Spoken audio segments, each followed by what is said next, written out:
അൽഹംദുലില്ലാ അസ്സലാത്തു വസ്സലാമു അലാ റസൂലില്ലാ വഅലാ ആലിഹി വസഹ്ബിഹി അജ്മഈൻ അമ്മാ ബഅദ് റബ്ബി ഇശ്റഹ് ലി സദ്രി വയസ്സിർ ലി അംരി വഹ്ലുൽ ഉഖ്ദതം മിൻ ലിസാനി യഫ്ഖഹു ഖൗലി. ബഹുമാനപ്പെട്ട വിധികർത്താക്കളെ, അധ്യാപകരെ, സഹപാഠി സുഹൃത്തുക്കളെ, അസ്സലാമു അലൈക്കും വറഹ്മത്തുള്ളാഹി വബറകാതുഹു.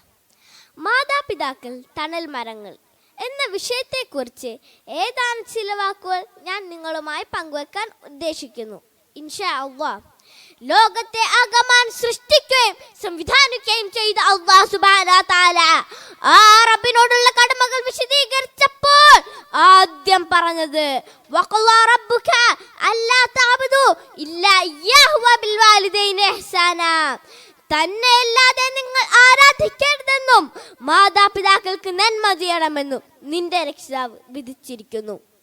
റബ്ബിനോടുള്ള കടമകൾ കഴിഞ്ഞാൽ ഏറ്റവും കൂടുതൽ ബാധ്യത സൃഷ്ടികളിൽ വെച്ച് നബി സല്ലല്ലാഹു അലൈഹി വസല്ലമയോടാണ്.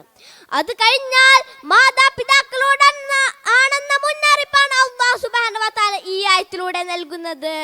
ഒരിക്കൽ ഒരാൾ വന്ന് നബി സല്ലല്ലാഹു അലൈഹി വസല്ലമയുടെ അടുത്ത് വന്ന് ചോദിച്ചു, അയ്യുൽ അമലി അഹബ്ബു ഇലല്ലാഹ്, അല്ലാഹുവിന് ഏറെ ഇഷ്ടപ്പെട്ട പ്രവർത്തനം ഏതാണ്?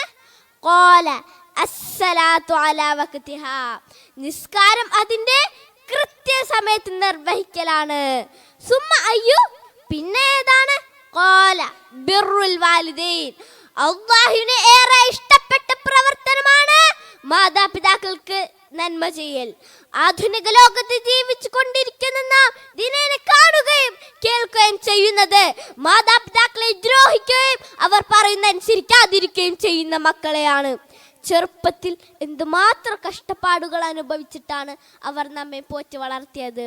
പക്ഷേ മാതാപിതാക്കൾ വയോവൃദ്ധരാവുകയും അവരെ വൃദ്ധസദനങ്ങളിൽ കൊണ്ടുപോയി ആക്കുകയും ചെയ്യുന്നു. ഇത്തരം മക്കൾ മനസ്സിലാക്കുന്നില്ല മാതാപിതാക്കളുടെ വില എന്താണെന്ന്.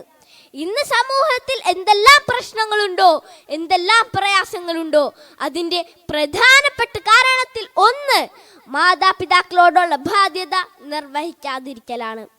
റസൂൽ സല്ലല്ലാഹു അലൈഹി വസല്ലം പറഞ്ഞു, അൽ ബറകത്തു മാ അകാബിർക്കും, ബർക്കത്ത് നിങ്ങളുടെ കൂട്ടത്തിലെ പ്രായം ചെന്നവരുടെ കൂടെയാണ്. മാതാപിതാക്കളെ അനുസരിക്കാത്ത മക്കൾക്ക്, അവർക്ക് സേവനം ചെയ്യാത്ത മക്കൾക്ക് ജീവിതത്തിൽ ബർക്കത്ത് ഉണ്ടായിരിക്കുകയില്ല. നാട്ടിലും സമൂഹത്തിലും കുടുംബത്തിലും സമാധാനം വേണോ എങ്കിൽ മാതാപിതാക്കളെ അനുസരിക്കണം.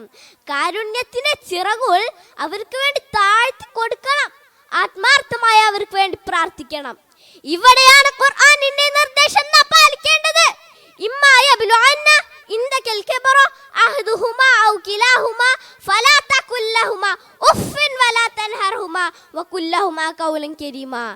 ഛേ എന്ന് പോലും പറയരുത് എന്ന് പഠിപ്പിച്ച ഇസ്ലാം.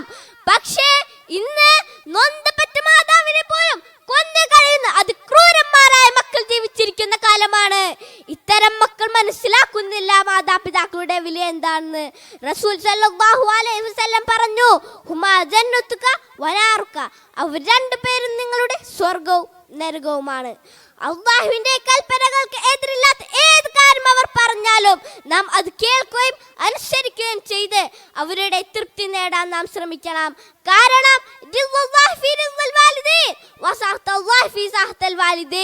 റബ്ബിന്റെ പ്രീതി മാതാപിതാക്കളുടെ പ്രീതിയിലാണ്. റബ്ബിന്റെ കോപം മാതാപിതാക്കളുടെ കോപത്തിലാണ്.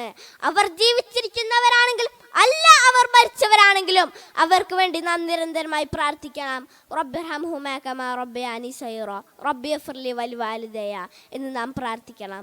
അത്രത്തോളം കടമകൾ നമുക്ക് അവരോടുണ്ടെന്നാണ് അർത്ഥം.